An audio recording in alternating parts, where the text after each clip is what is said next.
ಮೂಡಾ ಪ್ರಕರಣದಲ್ಲಿ ಸಿಎಂ ಸಿದ್ದರಾಮಯ್ಯ ನೈತಿಕ ದಿಟ್ಟತನವನ್ನ ಬದಿಗಿಟ್ಟು ಸೋಲೊಪ್ಕೊಂಡ್ಬಿಟ್ರ ಅಥವಾ ಅವರ ಪತ್ನಿ ಎಲ್ಲಾ ವಿವಾದಿತ ಸೈಟ್ಗಳನ್ನ ವಾಪಸ್ ಕೊಟ್ಟು ಬಿಡೋ ಮೂಲಕ ಬಿಜೆಪಿ ಬಳಿ ಇದ್ದಂತಹ ಅಸ್ತ್ರವನ್ನ ಕಿತ್ಕೊಂಡ್ ಹಾಗಾಯ್ತಾ? ಸಿದ್ದರಾಮಯ್ಯ ವಿರುದ್ಧ ಇಡಿ ದಾಖಲಿಸಿರುವಂತಹ ಕೇಸ್ ನ್ಯಾಯಾಲಯದಲ್ಲಿ ನಿಲ್ಲುವಷ್ಟು ಗಟ್ಟಿಯಾಗಿದೆಯಾ? ಕೇಜ್ರಿವಾಲ್, ಹೇಮಂತ್ ಸೋರೆನ್ ಹಾಗೂ ಡಿಕೆ ಶಿವಕುಮಾರ್ ಪ್ರಕರಣಗಳಿಗೂ ಸಿದ್ದರಾಮಯ್ಯ ಅವರ ಪ್ರಕರಣಕ್ಕೂ ಅದೆಷ್ಟು ಅಂತರ ಇದೆ? ಮೂಡಾ ಸೈಟ್ಗಳ ಪ್ರಕರಣದಲ್ಲಿ ಅಕ್ರಮ ಹಣ ವರ್ಗಾವಣೆ ಕೇಸು ಹೇಗೆ ಅನ್ವಯ ಆಗತ್ತೆ? ಅದನ್ನ ಹೇಗೆ ಇಡಿ ಸಾಬೀತುಪಡಿಸಬಲ್ಲದು? ಅಥವಾ ಇದು ಸದ್ಯಕ್ಕೆ ಸಿದ್ದರಾಮಯ್ಯ ಅವರನ್ನ ಕಟ್ಟಿ ಹಾಕೋಣ, ಆಮೇಲೆ ಕೋರ್ಟ್ ನಲ್ಲಿ ಏನಾಗುತ್ತೆ ನೋಡೋಣ ಅನ್ನುವಂತ ಧೋರಣೆಯಲ್ಲಿ ಆಗಿರುವಂತಹ ಕೇಸ.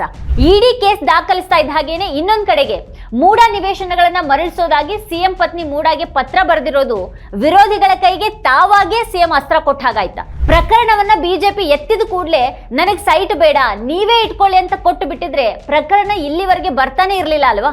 ಮೂಡಾ ಅಕ್ರಮ ವಿಚಾರದಲ್ಲಿ ಸೋಮವಾರ ನಡೆದಿರುವಂತಹ 2 ಮಹತ್ವದ ಬೆಳವಣಿಗೆಗಳ ಹಿನ್ನೆಲೆಯಲ್ಲಿ ಎದ್ದಿರುವಂತಹ ಈ ಪ್ರಶ್ನೆಗಳನ್ನ ನಾವು ಇವತ್ತಿನ ವಿಡಿಯೋದಲ್ಲಿ ಚರ್ಚೆ ಮಾಡೋಣ. ಆದ್ರೆ ಅದಕ್ಕೂ ಮುನ್ನ ನೀವಿನ್ನು ನಮ್ಮ ಚಾನೆಲ್ ಸಬ್ಸ್ಕ್ರೈಬ್ ಮಾಡಿಲ್ಲ ಅಂತ ಅಂದ್ರೆ ಈಗಲೇ ಈ ವಿಡಿಯೋದ ಕೆಳಗೆ ಕಾಣ್ತಾ ಇರುವಂತಹ ಸಬ್ಸ್ಕ್ರೈಬ್ ಬಟನ್ ಹಾಗೆ ಪಕ್ಕದಲ್ಲಿರುವಂತಹ ಬೆಲ್ ಐಕಾನ್ ಪ್ರೆಸ್ ಮಾಡಿಬಿಡಿ. ಸಿದ್ದರಾಮಯ್ಯ ಅವರ ವಿರುದ್ಧ ಇಡಿ ಅಕ್ರಮ ಹಣ ವರ್ಗಾವಣೆ ಕೇಸ್ ದಾಖಲಿಸಿರೋದ್ರ ಬಗ್ಗೆ ನೀವೇನ್ ಹೇಳ್ತೀರಿ ಅಂತ ಕೆಳಗಡೆ ಕಮೆಂಟ್ ಮಾಡಿ. ಈ ವಿಡಿಯೋವನ್ನ ಕೊನೆವರೆಗೂ ನೋಡಿ, ಲೈಕ್ ಮಾಡಿ, ಇದರ ಲಿಂಕ್ ಅನ್ನ ನಿಮ್ಮ ಬಂಧು ಮಿತ್ರರಿಗೆ ವಾಟ್ಸ್ಆಪ್ ಮಾಡಿ. ಈಗ ವಿಷಯಕ್ಕೆ ಬರೋಣ.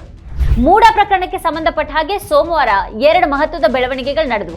ಒಂದು, ಸಿಎಂ ಸಿದ್ದರಾಮಯ್ಯ ಮತ್ತಿತರರ ವಿರುದ್ಧ ಇಡಿ ಅಕ್ರಮ ಹಣ ವರ್ಗಾವಣೆ ತಡೆ ಕಾಯ್ದೆಯಡಿ ಪ್ರಕರಣ ದಾಖಲಿಸಿತು. ಅದಾದ ಬೆನ್ನಲ್ಲೇ ಸಿಎಂ ಸಿದ್ದರಾಮಯ್ಯ ಅವರ ಪತ್ನಿ ಪಾರ್ವತಿ ತಮಗೆ ಪರಿಹಾರದ ಭಾಗವಾಗಿ ಹಂಚಿಕೆಯಾಗಿದ್ದಂತಹ ಎಲ್ಲ 14 ನಿವೇಶನಗಳನ್ನ ಮೂಡಾಗೆ ವಾಪಸ್ ನೀಡೋದಿಕ್ಕೆ ಮುಂದಾಗಿದ್ದಾರೆ. ಈ ಬಗ್ಗೆ ಘೋಷಿಸಿ ಅವರು ಮೂಡಾಗೆ ಪತ್ರ ಬರೆದಿದ್ದಾರೆ. ಸಿಎಂ ಪತ್ನಿ ಪಾರ್ವತಿ ಅವರು ಸೋಮವಾರ ಮೂಡಾಗೆ ಬರೆದಿರುವಂತಹ ಪತ್ರದಲ್ಲಿನ ಅಂಶಗಳು ಈ ರೀತಿ ಇವೆ. ಮೈಸೂರು ತಾಲೂಕು ಕಸಬಾ ಹೋಬಳಿ ಕಸರ ಗ್ರಾಮದ ಸರ್ವೆ ನಂಬರ್ 464ರಲ್ಲಿ 3 ಎಕರೆ 16 ಗುಂಟೆ ವಿಸ್ತೀರ್ಣದ ನನ್ನ ಜಮೀನನ್ನ ಪ್ರಾಧಿಕಾರವು ಭೂ ಸ್ವಾಧೀನವಿಲ್ಲದೆ ಉಪಯೋಗಿಸಿಕೊಂಡಿದ್ದಕ್ಕಾಗಿ ಮೈಸೂರು ನಗರಾಭಿವೃದ್ಧಿ ಪ್ರಾಧಿಕಾರದಿಂದ ಪರಿಹಾರವಾಗಿ ವಿಜಯನಗರ 3 ಮತ್ತು 4ನೇ ಹಂತದಲ್ಲಿ ವಿವಿಧ ಅಳತೆಯ 14 ನಿವೇಶನಗಳನ್ನ ಮಂಜೂರು ಮಾಡಿರೋದು ನಿಮಗೆ ತಿಳಿದಿದೆ. ಮೈಸೂರು ನಗರಾಭಿವೃದ್ಧಿ ಪ್ರಾಧಿಕಾರದಿಂದ ನನ್ನ ಪರವಾಗಿ ಕಾರ್ಯಗತಗೊಳಿಸಿದಂತ 14 ನಿವೇಶನಗಳ ಕ್ರಯ ಪತ್ರಗಳನ್ನ ರದ್ದುಗೊಳಿಸುವ ಮೂಲಕ ನಾನು ಪರಿಹಾರದ ನಿವೇಶನಗಳನ್ನ ಒಪ್ಪಿಸೋದಿಕ್ಕೆ ಮತ್ತು ಹಿಂತಿರುಗಿಸೋದಿಕ್ಕೆ ಬಯಸ್ತೀನಿ. ನಿವೇಶನಗಳ ಸ್ವಾಧೀನವನ್ನ ಸಹ ಮೈಸೂರು ನಗರಾಭಿವೃದ್ಧಿ ಪ್ರಾಧಿಕಾರಕ್ಕೆ ಮರಳಿ ಹಸ್ತಾಂತರಿಸ್ತಾ ಇದ್ದೀನಿ. ದಯವಿಟ್ಟು ಈ ನಿಟ್ಟಿನಲ್ಲಿ ಆದಷ್ಟು ಬೇಗ ಅಗತ್ಯ ಕ್ರಮಗಳನ್ನ ಕೈಗೊಳ್ಳಿ. ನನ್ನ ಪತಿಯಾಗಿರುವ ರಾಜ್ಯದ ಮುಖ್ಯಮಂತ್ರಿ ಸಿದ್ದರಾಮಯ್ಯನವರು ತಮ್ಮ 40 ವರ್ಷದ ಸುದೀರ್ಘ ರಾಜಕಾರಣದಲ್ಲಿ ಯಾವುದೇ ಒಂದು ಸಣ್ಣ ಕಳಂಕನೂ ಅಂಟಿಕೊಳ್ಳದಂತೆ ನೈತಿಕತೆಯನ್ನ ವೃತ್ತದಂತೆ ಪಾಲಿಸಿಕೊಂಡು ಬಂದವರು. ರಾಜಕೀಯನೂ ಸೇರಿದಂತೆ ಸಾರ್ವಜನಿಕ ಜೀವನದಲ್ಲಿ ಕಾಣಿಸಿಕೊಂಡು ಅವರಿಗೆ ಮುಜುಗರ ಉಂಟು ಮಾಡಬಾರ್ದು ಅನ್ನುವಂಥ ನಿರ್ಧಾರಕ್ಕೆ ಬದ್ಧಳಾಗಿ ಬದುಕಿದವಳು ನಾನು ಯಾವತ್ತೂ ಕೂಡ ಮನೆ, ಆಸ್ತಿ, ಚಿನ್ನ, ಸಂಪತ್ತನ್ನ ಬಯಸಿದವಳಲ್ಲ. ಯಾವುದೇ ಕಾರಣಕ್ಕೂ ನನ್ನಿಂದ ಅವರ ರಾಜಕೀಯ ಜೀವನಕ್ಕೆ ಒಂದು ಸಣ್ಣ ಹನಿಯಷ್ಟು ಕಳಂಕ ತಟ್ಟಬಾರದು ಅಂತ ಎಚ್ಚರಿಕೆಯಿಂದ ನಡೆದುಕೊಂಡವಳು. ನನ್ನ ಪತಿಗೆ ರಾಜ್ಯದ ಜನತೆ ಹರಿಸ್ತಾ ಬಂದಂತಹ ಪ್ರೀತಿ, ಅಭಿಮಾನಗಳನ್ನ ದೂರದಿಂದಲೇ ಕಂಡು ಸಂತೋಷ ಮತ್ತು ಹೆಮ್ಮೆ ಪಟ್ಟವಳು. ಹೀಗಿದ್ರು ಮೈಸೂರಿನ ಮೂಡಾ ನಿವೇಶನಕ್ಕೆ ಸಂಬಂಧಪಟ್ಟ ಹಾಗೆ ಕೇಳಿಬಂದಂತ ಆರೋಪಗಳಿಂದ ನಾನು ಘಾಸಿಗೊಂಡಿದ್ದೀನಿ. ನನ್ನ ಸ್ವಂತ ಸೋದರ ಅರಿಶಿನ ಕುಂಕುಮದ ಭಾಗವಾಗಿ ಕೊಟ್ಟ ಬಳುವಳಿಯಾಗಿ ಪಡೆದಂತ ನಿವೇಶನಗಳು ಇಷ್ಟೊಂದು ರಾಧಾಂತವಾಗುತ್ತೆ, ಇದರಿಂದ ನನ್ನ ಪತಿಯವರು ಅನ್ಯಾಯವಾಗಿ ಆರೋಪಗಳನ್ನ ಎದುರಿಸುವಂತಾಗಬಹುದು ಅನ್ನೋದನ್ನ ನಾನು ಊಹೆ ಮಾಡಿದವಳು ಅಲ್ಲ. ನನಗೆ ಈ ನಿವೇಶನ, ಮನೆ, ಆಸ್ತಿ, ಸಂಪತ್ತು ಇದ್ಯಾವುದೂ ಕೂಡ ನನ್ನ ಪತಿಯ ಗೌರವ, ಘನತೆ, ಮರ್ಯಾದೆ ಮತ್ತು ಅವ್ರ ನೆಮ್ಮದಿಗಿಂತ ದೊಡ್ಡದಲ್ಲ. ಇಷ್ಟು ವರ್ಷಗಳ ಕಾಲ ಅಧಿಕಾರದಲ್ಲಿದ್ದ ಅವರಿಂದ ಏನನ್ನು ನಾನಾಗ್ಲಿ ಅಥವಾ ನನ್ನ ಕುಟುಂಬಕ್ಕಾಗ್ಲಿ ಬಯಸದೇ ಇದ್ದ ನನಗೆ ಈ ನಿವೇಶನಗಳು ತೃಣಕ್ಕೆ ಸಮ. ಈ ಹಿನ್ನೆಲೆಯಲ್ಲಿ ವಿವಾದಕ್ಕೆ ಕಾರಣವಾಗಿರುವಂತಹ ಮೂಡಾದ 14 ನಿವೇಶನಗಳನ್ನ ವಾಪಸ್ ಮಾಡೋದಕ್ಕೆ ನಿರ್ಧಾರ ಮಾಡಿದ್ದೀನಿ. ಈ ಬಗ್ಗೆ ನನ್ನ ಪತಿಯವರ ಅಭಿಪ್ರಾಯ ಏನಿದೆ ಅನ್ನೋದು ನನಗೆ ಗೊತ್ತಿಲ್ಲ. ನನ್ನ ಮಗನ ಬಳಿ ಆಗಲಿ ಅಥವಾ ನನ್ನ ಕುಟುಂಬದ ಇತರ ಸದಸ್ಯರ ಬಳಿ ಆಗಲಿ ಇದ್ರ ಬಗ್ಗೆ ನಾನು ಚರ್ಚೆ ಮಾಡಿಲ್ಲ. ಇದು ನಾನು ನನ್ನ ಆತ್ಮಸಾಕ್ಷಿ ಕರೆಗೆ ಹೋಗಟ್ಟು ಪ್ರಜ್ಞಾಪೂರ್ವಕವಾಗಿ ಕೈಗೊಂಡಿರುವಂತಹ ತೀರ್ಮಾನ.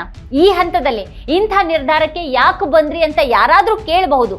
ಆರೋಪ ಕೇಳಿಬಂದ ದಿನಾನೇ ನಾನು ಈ ಒಂದು ನಿರ್ಧಾರವನ್ನ ಮಾಡಿದ್ದೆ. ಆದ್ರೆ ಈ ಮೂಡಾ ನಿವೇಶನ ಹಂಚಿಕೆ ಆರೋಪವನ್ನ ರಾಜಕೀಯ ದುರುದ್ದೇಶದಿಂದ ಮಾಡಲಾಗಿದ್ದು, ಈ ಅನ್ಯಾಯದ ವಿರುದ್ಧ ಹೋರಾಡಬೇಕು, ಅವ್ರ ಸಂಚಿಗೆ ನಾವು ಬಲಿಯಾಗಬಾರ್ದು ಅಂತ ಕೆಲವು ಹಿತೈಷಿಗಳು ಹೇಳಿದಂತ ಕಾರಣಕ್ಕೆ ನಿವೇಶನ ವಾಪಸ್ ಮಾಡಬೇಕು ಅನ್ನೋಂಥ ನಿರ್ಧಾರವನ್ನ ಕೈ ಬಿಟ್ಟಿದ್ದೆ.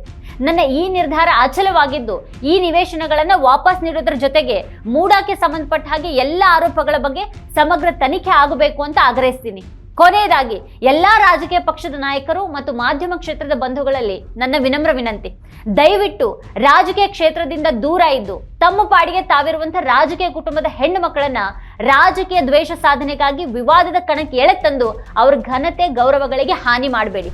ಈ ಪತ್ರದ ಮೂಲಕ ಸಿಎಂ ಪತ್ನಿ ಪಾರ್ವತಿ ಅವರು ಅತ್ಯಂತ ಅಚ್ಚರಿಯ ಘೋಷಣೆಯನ್ನ ಮಾಡಿದ್ದಾರೆ. ಇಡೀ ವಿವಾದದ ಕೇಂದ್ರವಾಗಿರುವಂತಹ 14 ಸೈಟ್ಗಳನ್ನೇ ಮೂಡಾಗೆ ಮರಳಿಸುವಂತಹ ಅವ್ರ ನಿರ್ಧಾರದ ಬಳಿಕ ಕೇಸ್ ಪಡೆಯಲಿರುವಂತಹ ತಿರುವು ಏನನ್ನೋದು ಕುತೂಹಲ ಕೆರಳಿಸಿದೆ. ನಿವೇಶನಗಳನ್ನ ಹಿಂದಿರುಗಿಸಿದ ನನ್ನ ಪತ್ನಿಯ ನಿರ್ಧಾರವನ್ನ ನಾನು ಗೌರವಿಸ್ತೀನಿ ಅಂತ ಸಿಎಂ ಸಿದ್ದರಾಮಯ್ಯ ಪ್ರತಿಕ್ರಿಯೆ ನೀಡಿದ್ದಾರೆ. ಈ ಬಗ್ಗೆ ಎಕ್ಸ್ ನಲ್ಲಿ ಅವರು ಬರ್ಕೊಂಡಿದ್ದಾರೆ. ಮೈಸೂರಿನ ಮೂಡ ಭೂ ಸ್ವಾಧೀನ ನಡೆಸದೆ ವಶಕ್ಕೆ ಪಡೆದಿದ್ದಂತಹ ಜಮೀನಿಗೆ ಪರಿಹಾರ ರೂಪದಲ್ಲಿ ನೀಡಿದಂತಹ ಈ ನಿವೇಶನಗಳನ್ನ ನನ್ನ ಪತ್ನಿ ಪಾರ್ವತಿ ಹಿಂದಿರುಗಿಸಿದ್ದಾರೆ. ನನ್ನ ವಿರುದ್ಧ ರಾಜಕೀಯ ದ್ವೇಷ ಸಾಧನೆಗಾಗಿ ವಿರೋಧ ಪಕ್ಷಗಳು ಸುಳ್ಳು ದೂರನ್ನ ಸೃಷ್ಟಿ ಮಾಡಿ ನನ್ನ ಕುಟುಂಬವನ್ನ ವಿವಾದಕ್ಕೆ ಎಳೆತಂದಿರುವುದು ರಾಜ್ಯದ ಜನತೆಗೂ ತಿಳಿದಿದೆ. ಈ ಅನ್ಯಾಯಕ್ಕೆ ತಲೆಬಾಗದೆ ಹೋರಾಟ ಮಾಡಬೇಕು ಅನ್ನೋದು ನನ್ನ ನಿಲುವಾಗಿತ್ತು. ಆದರೆ ನನ್ನ ವಿರುದ್ಧ ನಡೀತಾ ಇರುವಂತಹ ಈ ರಾಜಕೀಯ ಷಡ್ಯಂತ್ರದಿಂದ ನೊಂದಿರುವ ನನ್ನ ಪತ್ನಿ ಈ ನಿವೇಶನಗಳನ್ನ ಹಿಂದಿರುಗಿಸುವಂತಹ ನಿರ್ಧಾರವನ್ನ ಕೈಗೊಂಡು ನನಗೂ ಆಶ್ಚರ್ಯ ಉಂಟು ಮಾಡಿದ್ದಾರೆ. ನನ್ನ 4 ದಶಕಗಳ ಸುದೀರ್ಘ ರಾಜಕಾರಣದಲ್ಲಿ ಯಾವತ್ತೂ ಕೂಡ ಮಧ್ಯ ಪ್ರವೇಶ ಮಾಡದೆ ಕುಟುಂಬಕ್ಕಷ್ಟೇ ಸೀಮಿತವಾಗಿದ್ದಂಥ ನನ್ನ ಪತ್ನಿ ನನ್ನ ವಿರುದ್ಧದ ದ್ವೇಷದ ರಾಜಕಾರಣಕ್ಕೆ ಬಲಿಯಾಗಿ ಮಾನಸಿಕವಾಗಿ ಹಿಂಸೆ ಅನುಭವಿಸುವಂತಾಗಿರೋದಕ್ಕೆ ನನಗೆ ವಿಷಾದ ಇದೆ. ಹೀಗಿದ್ರು ನಿವೇಶನಗಳನ್ನ ಹಿಂದಿರುಗಿಸಿದಂತಹ ನನ್ನ ಪತ್ನಿಯ ನಿರ್ಧಾರವನ್ನ ನಾನು ಗೌರವಿಸ್ತೀನಿ ಅಂತ ಹೇಳಿದ್ದಾರೆ. ಮೂಡಾಗೆ ಸಿಎಂ ಪತ್ನಿ ಪಾರ್ವತಿ ಅವರು ಪತ್ರ ಬರೆಯೋದಕ್ಕೆ ಬಹುಶಃ ಕಾರಣವಾದದ್ದು ಸಿದ್ದರಾಮಯ್ಯ ವಿರುದ್ಧ ಇಡಿ ದಾಖಲಿಸಿದಂತಹ ಕೇಸ್. ಪಾರ್ವತಿ ಅವರು ಮೂಡಾಗೆ ಪತ್ರ ಬರೆಯುವಂತಹ ಕೆಲ ಗಂಟೆಗಳ ಮುನ್ನ ಮೂಡಾ ಪ್ರಕರಣಕ್ಕೆ ಸಂಬಂಧಪಟ್ಟ ಹಾಗೆ ಸಿದ್ದರಾಮಯ್ಯ ಹಾಗೂ ಇತರರ ವಿರುದ್ಧ ಇಡಿ ಅಕ್ರಮ ಹಣ ವರ್ಗಾವಣೆ ತಡೆ ಕಾಯ್ದೆ ಅಂದ್ರೆ PMLA ಅಡಿಯಲ್ಲಿ ಪ್ರಕರಣ ದಾಖಲಿಸಿಕೊಂಡಿತ್ತು. ಇಡಿ ದಾಖಲಿಸಿದ ECIR ಅಂದ್ರೆ ಎನ್ಫೋರ್ಸ್ಮೆಂಟ್ ಕೇಸ್ ಇನ್ಫಾರ್ಮೇಶನ್ ರಿಪೋರ್ಟ್, ಇದು ಪೊಲೀಸರು ದಾಖಲಿಸುವಂತ FIRಗೆ ಸಮನಾದದ್ದು. ಲೋಕಾಯುಕ್ತ ಪೊಲೀಸರು ಈಗಾಗಲೇ ಸಿಎಂ ಹಾಗೂ ಇತರರ ವಿರುದ್ಧ FIR ದಾಖಲಿಸಿಕೊಂಡಿದ್ದು, ಅದಾದ ಬಳಿಕ ಇಡಿ ಕೂಡ ಪ್ರಕರಣವನ್ನು ದಾಖಲಿಸಿದ್ದು ಸಿದ್ದರಾಮಯ್ಯ ಪಾಲಿಗೆ ಇನ್ನಷ್ಟು ಕಾನೂನು ಸಂಕಷ್ಟ ತರುವಂತಹ ಸೂಚನೆಗಳು ಕಂಡಿವೆ. ಆದ್ರೆ ಈಗ ವಿವಾದದ ಮೂಲವಾಗಿರುವಂತಹ 14 ಸೈಟ್ಗಳನ್ನೇ ಸಿಎಂ ಪತ್ನಿ ಮೂಡಾಗೆ ವಾಪಸ್ ನೀಡೋದಾಗಿ ಘೋಷಿಸಿರೋದ್ರಿಂದ ಕೇಸ್ ತಣ್ಣಗಾಗುವುದಾ? ಮೂಡಾದಿಂದ ಪಾರ್ವತಿ ಅವರಿಗೆ 14 ನಿವೇಶನಗಳ ಹಂಚಿಕೆಯಲ್ಲಿ ಅವ್ಯವಹಾರ ನಡೆದಿದೆ ಅನ್ನೋ ದೂರಿನ ಮೇರೆಗೆ ರಾಜ್ಯಪಾಲ ತಾವರ್ ಚಂದ್ ಗೆಹ್ಲೋಟ್ ಸಿಎಂ ವಿರುದ್ಧ ತನಿಖೆಗೆ ಅನುಮತಿಯನ್ನ ನೀಡಿದ್ರು. ಇದನ್ನ ಪ್ರಶ್ನಿಸಿ ಹೈಕೋರ್ಟ್ ಮೆಟ್ಟಿಲೇರಿದಂತಹ ಸಿಎಂಗೆ ಹಿನ್ನಡೆಯಾಗಿತ್ತು. ರಾಜ್ಯಪಾಲರ ನಿರ್ಧಾರವನ್ನು ಹೈಕೋರ್ಟ್ ಎತ್ತಿ ಹಿಡಿದಿತ್ತು. ಬಳಿಕ ಲೋಕಾಯುಕ್ತ ತನಿಖೆಗೆ ಬೆಂಗಳೂರಿನ ವಿಶೇಷ ನ್ಯಾಯಾಲಯ ಆದೇಶವನ್ನ ನೀಡಿತ್ತು. ಈಗ ಇಡಿ ಅಕ್ರಮ ಹಣ ವರ್ಗಾವಣೆ ತಡೆ ಕಾಯ್ದೆ ಅಂದ್ರೆ PMLA ಅಡಿ ಕೇಸ್ ದಾಖಲಿಸಿದ್ರಿಂದ ವಿಚಾರಣೆಗೆ ಸಮನ್ಸ್ ನೀಡಲಿದೆ. ದಾಖಲೆಗಳ ಪರಿಶೀಲನೆಗೆ ದಾಳಿ ಮಾಡಬಹುದು ಅಂತ ಹೇಳಲಾಗಿದೆ. ಇಡಿ ಕೇಸ್ ದಾಖಲಾಗ್ತಾ ಇದ್ದ ಹಾಗೇನೆ ಕಾನೂನು ತಜ್ಞರೊಂದಿಗೆ ಸಿದ್ದರಾಮಯ್ಯ ಚರ್ಚೆ ಮಾಡಿದ್ದು ಇಡಿ ದಾಖಲಿಸಿರುವಂತಹ ECIRಗೆ ತಡೆಯಾಜ್ಞೆಯನ್ನ ಕೋರಿ ಮಂಗಳವಾರನೇ ಇಡಿ ವಿಶೇಷ ನ್ಯಾಯಾಲಯಕ್ಕೆ ಅರ್ಜಿ ಸಲ್ಲಿಸುವಂತ ನಿರೀಕ್ಷೆ ಇದೆ. ಮನಿ ಲಾಂಡ್ರಿಂಗ್ ಕುರಿತಂತೆ ಇಡಿ ECIR ದಾಖಲಿಸ್ತಾ ಇದ್ದ ಹಾಗೇನೆ ಗೌಪ್ಯ ಸ್ಥಳದಲ್ಲಿ ಆಪ್ತ ಸಚಿವರು ಹಾಗೂ ಕಾನೂನು ತಜ್ಞರೊಂದಿಗೆ ಸಿಎಂ ಸುದೀರ್ಘ ಸಮಾಲೋಚನೆ ನಡೆಸಿದ್ರು ಅಂತ ಹೇಳಲಾಗಿದೆ. ಕಾಂಗ್ರೆಸ್ ಹೈಕಮಾಂಡ್ ಅನ್ನು ಕೂಡ ಸಂಪರ್ಕ ಮಾಡಿ ಸಲಹೆ ಪಡೆಯಲಾಗಿದ್ದು, ತಕ್ಷಣಕ್ಕೆ ECIRಗೆ ತಡೆಯಾಜ್ಞೆ ಪಡೆಯುವಂತಹ ಪ್ರಯತ್ನಕ್ಕೆ ನಿರ್ಧಾರ ಮಾಡಲಾಗಿದೆ ಅಂತ ತಿಳಿದು ಬಂದಿದೆ. ಇನ್ನು ಈ ಹಂತದಲ್ಲಿ ಮೂಡಾ ನಿವೇಶನ ಮರಳಿಸುವಂತಹ ನಿರ್ಧಾರ ರಾಜಕೀಯ ವಿರೋಧಿಗಳಿಂದ ಟೀಕೆಗೂ ಕೂಡ ಗುರಿಯಾಗ್ತಾ ಇದೆ. ಈಗಾಗಲೇ ದೂರುದಾರ ಸ್ನೇಹಮಯಿ ಕೃಷ್ಣ ಇದನ್ನ ಹೋರಾಟಕ್ಕೆ ಸಂದ ಮೊದಲ ಜಯ ಅಂತ ಹೇಳಿದ್ದಾರೆ. ಮಾಡಿದ ತಪ್ಪು ಅರಿವಾಗಿರೋದ್ರಿಂದ ಅವರು ನಿವೇಶನ ವಾಪಸ್ ನೀಡ್ತಾ ಇದ್ದಾರೆ. ಆದ್ರೆ ತಪ್ಪಿತಸ್ಥರಿಗೆ ಶಿಕ್ಷೆ ಆಗೋವರೆಗೂ ಕೂಡ ಹೋರಾಟ ಮುಂದುವರಿಸ್ತೀನಿ ಅಂತ ಹೇಳಿದ್ದಾರೆ. ವಿಧಾನಸಭೆ ವಿರೋಧ ಪಕ್ಷದ ನಾಯಕ R. ಅಶೋಕ್ ಕದ್ದ ಮಾಲನ್ನ ವಾಪಸ್ ಕೊಟ್ಟ ತಕ್ಷಣ ಕಳ್ಳತನ ಮಾಫಿ ಆಗ್ಬಿಡುತ್ತಾ ಅಂತ ಪ್ರಶ್ನೆ ಮಾಡಿದ್ದಾರೆ. ಕಾನೂನಿನ ಕುಣಿಕೆ ಬಿಗಿ ಆಗ್ತಾ ಇದ್ದ ಹಾಗೇನೆ ಸಿಎಂ ಸಿದ್ದರಾಮಯ್ಯ ಅವರು ತಮ್ಮ ಪತ್ನಿ ಹೆಸರಿನಲ್ಲಿ ಪಡೆದಿದ್ದಂತಹ 14 ಸೈಟ್ಗಳನ್ನ ಹಿಂದಿರುಗಿಸುವಂತ ಯತ್ನ ಮಾಡಿದ್ದಾರೆ. ತಪ್ಪೇ ಮಾಡಿಲ್ಲ ಅಂತ ಹೇಳ್ತಿದ್ದವರು ಈಗ ತಮ್ಮ ತಪ್ಪನ್ನ ಒಪ್ಕೊಂಡು ಸತ್ಯಕ್ಕೆ ಶರಣಾಗಿರೋದು ನಮ್ಮ ಹೋರಾಟದ ಮತ್ತೊಂದು ಜಯ ಅಂತ ಹೇಳಿದ್ದಾರೆ. ಬಿಜೆಪಿ ರಾಜ್ಯಾಧ್ಯಕ್ಷ BY ವಿಜಯೇಂದ್ರ ಮುಖ್ಯಮಂತ್ರಿಗಳು ಏಕಾಏಕಿ ನಿವೇಶನಗಳನ್ನ ಹಿಂದಿರುಗಿಸುವಂತ ನಿರ್ಧಾರಕ್ಕೆ ಬಂದಿರೋದು ಕಾನೂನು ಹೋರಾಟಕ್ಕೆ ಮುನ್ನಾನೆ ಶಸ್ತ್ರ ತ್ಯಜಿಸಿ ಶರಣಾಗತಿ ಪ್ರಕಟಿಸಿದಂತಾಗಿದೆ ಅಂತ ಟೀಕೆ ಮಾಡಿದ್ದಾರೆ. ಈಗ್ಯಾಕೆ ಇದನ್ನೆಲ್ಲ ಮಾಡ್ತಾ ಇದ್ದೀರಿ ಅಂತ ಬಿಜೆಪಿ ನಾಯಕ ಬಸನಗೌಡ ಪಾಟೀಲ್ ಯತ್ನಾಳ್ ಕೇಳಿದ್ದಾರೆ. ಎಲ್ಲವನ್ನ ನೀವೇ ಈಗ ಬಹಿರಂಗವಾಗಿ ಒಪ್ಕೊಂಡಂಗಾಗಿದೆ. ಮೂಡಾ ಪ್ರಕರಣ ಈಗ ಸ್ಪಷ್ಟವಾಗಿ ಅಧಿಕಾರ ದುರುಪಯೋಗ ಮತ್ತು ಸ್ವಜನ ಪಕ್ಷಪಾತದ ಪ್ರಕರಣವಾಗಿದೆ ಅಂತ ಅವರು ಟೀಕೆ ಮಾಡಿದ್ದಾರೆ. ಈ ನಡುವೆ ಮೂಡಾ ನಿವೇಶನಗಳನ್ನ ವಾಪಸ್ ನೀಡೋದಕ್ಕೆ ಸಿಎಂ ಪತ್ನಿ ಮುಂದಾಗಿರುವಂತಹ ವಿಚಾರ ಹಲವು ಬಗೆಯ ಚರ್ಚೆಗಳಿಗೆ ಗ್ರಾಸ ಆಗಿದೆ. ಸಿಎಂ ಪತ್ನಿ ನಿರ್ಧಾರ ಕಾನೂನು ಹೋರಾಟದ ಮೇಲೆ ಯಾವ ರೀತಿಯ ಪರಿಣಾಮ ಬೀರಬಹುದು ಅನ್ನೋದು ಕೂಡ ಕೆಲವು ಪ್ರಶ್ನೆಗಳಲ್ಲಿ ಒಂದಾಗಿದೆ. ಆದ್ರೆ ಮೂಡಾ ಹಗರಣ ತನಿಖಾ ಹಂತಕ್ಕೆ ಬಂದಿರುವಂತ ಈ ಹೊತ್ತಿನಲ್ಲಿ ಸಿಎಂ ಪತ್ನಿ ಪಾರ್ವತಿ ಅವರ ನಿರ್ಧಾರದಿಂದ ಕಾನೂನಾತ್ಮಕ ವಿಚಾರದಲ್ಲಿ ಯಾವುದೇ ಪರಿಣಾಮ ಬೀರುವಂತ ಸಾಧ್ಯತೆ ಇಲ್ಲ ಅಂತ ಹೇಳಲಾಗ್ತಾ ಇದೆ. ಅವರ ಈ ನಿರ್ಧಾರ ಕಾನೂನಾತ್ಮಕವಾಗಿ ಯಾವುದೇ ಪರಿಣಾಮವನ್ನ ಬೀರೋದಿಲ್ಲ. ಈಗಾಗಲೇ ಲೋಕಾಯುಕ್ತ ತನಿಖೆಗೆ ಆದೇಶ ಆಗಿರೋದ್ರಿಂದ ತನಿಖೆ ನಡೆಯುತ್ತೆ. ಸಿಎಂ ಪತ್ನಿ ಹಾಗೂ ಉಳಿದ ಆರೋಪಿಗಳು ತನಿಖೆಯನ್ನು ಎದುರಿಸಬೇಕಾಗತ್ತೆ. ತಪ್ಪು ನಡೆದಿದೆ ಅನ್ನೋದು ತನಿಖೆಯ ವೇಳೆ ಕಂಡು ಬಂದ್ರೆ ಕಾನೂನಿನ ಅನ್ವಯ ಕ್ರಮವನ್ನು ಎದುರಿಸಲೇಬೇಕಾಗತ್ತೆ. ಅಂತೂ ಕಾನೂನು ಹೋರಾಟ ಮುಖ್ಯಮಂತ್ರಿಗೆ ಅನಿವಾರ್ಯವಾಗಲಿದೆ. ಆದ್ರೆ ಇಡಿ ದಾಖಲಿಸಿರುವಂತಹ ಕೇಸಿನ ವಿಚಾರವಾಗಿ ಈಗ ಕೆಲವು ಪ್ರಶ್ನೆಗಳಿದ್ದಿವೆ. ಮೂಡಾದಿಂದ ಅಕ್ರಮವಾಗಿ ಸಿಎಂ ಪತ್ನಿಗೆ ಸೈಟ್ ಕೊಡಲಾಗಿದೆ ಅನ್ನುವಂತಹ ಆರೋಪದಲ್ಲಿ ಅಕ್ರಮ ಹಣ ವರ್ಗಾವಣೆ ಆರೋಪ ಎಲ್ಲಿಂದ ಬರುತ್ತೆ ಅನ್ನುವಂತಹ ಪ್ರಶ್ನೆ ಇದೆ.